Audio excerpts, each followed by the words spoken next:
Do you have abdominal pain, bloating, discomfort after eating particularly heavy biryani-like meals? Are you obese? Are you a female? Are you fatty? Are you 40? If you say yes to these questions, please see this video till the end. Welcome to DD Healthcare channel. I am Dr. G. Manoharan, gastroenterologist, Chennai.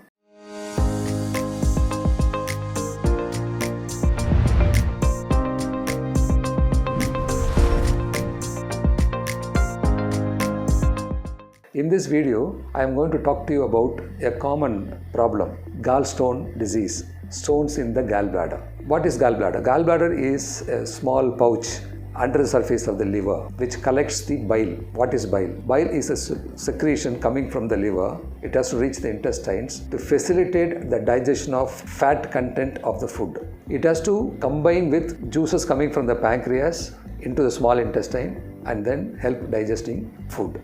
This is a very unique solution. It contains water-soluble, water-insoluble contents. That's why if there is a small mismatch between these two components, precipitation occurs and stones form. So what are the causes of gallstones? Who gets it?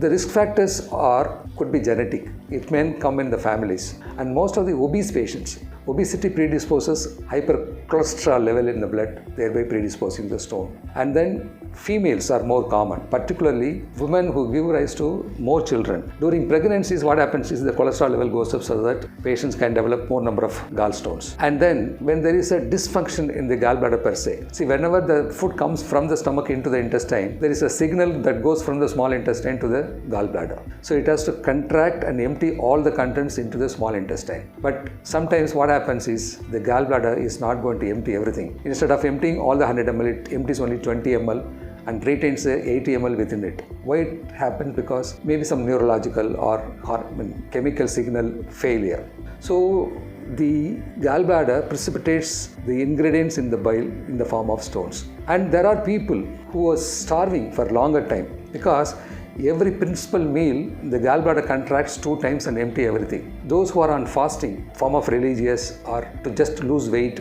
hours together these people fast. So what happens is the gallbladder remains distended, does not empty into the small intestine, so facilitate stone formation. And then again, rapid loss of weight also can produce stones. Those people who are in the ICUs, post-operative patients, who have not taking any oral feeds, they take only fluids. There is no need for the bile to be emptied, so they stagnate for days together. They can also form stones. So whenever there is a stagnation of bile within the gallbladder, you get stones. What are the symptoms it can produce? How do we know that it is? See, many times we go get ultrasound done for some abdominal problem. Many times we are diagnosed to have a fatty liver and gallstones. The symptoms may not be there. Incidentally, you can diagnose gallstones. So we group them as asymptomatic gallstones. There are another group of patients who have symptoms. What are the symptoms? Whenever they take food that contains little more fat than normal, they have some kind of indigestion, discomfort, and pain. Sometimes the pain will be so severe and then it can radiate to the back. It is more commonly in the upper abdomen and the right side, and then it can go back also. So this is the symptom that patients, nothing more than that. There will not be much more symptoms than this. Sometimes the patients can have jaundice. The stones can slip into the bile duct, obstruct the flow from the liver to the intestine, produce jaundice. Or sometimes it can still go further and block the juices from the pancreas so that the pancreas swells up, ruptures, and all the powerful digestive enzymes are liberated, eating away all the intestines and blood vessels, producing a havoc called acute gallstone pancreatitis. This is one of the, sometimes can lead to life-threatening situation. So a small stone can produce so many complications. It can obstruct the cystic duct, that is the joining of the gallbladder duct and the main duct, producing acute cholecystitis or empyema. Particularly those people who are diabetic may end up as an emergency in this situation. Generally, we gastroenterologists suspect gallstones whenever a patient comes to you with fatty food intolerance, when they have difficulty in digesting the fatty food and pain in the upper quadrant of abdomen and radiating to back. These are all the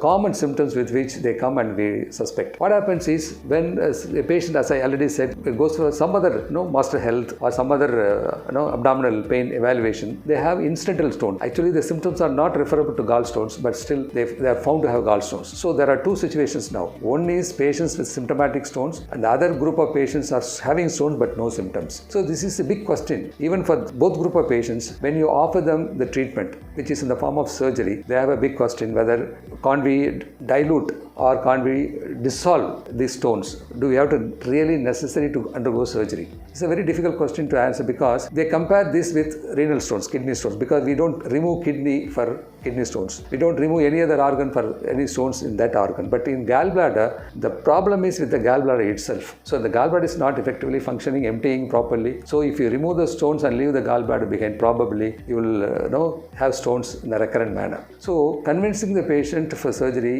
is little difficult because obviously for a stone, why should we go for a major surgery? And particularly when they are asymptomatic, it is difficult to explain them when they should go for surgery. So probably in the next video, I am going to discuss about the treatment part of the gallstones, who is to be operated, when and how. All these details I am going to tell you in the subsequent video.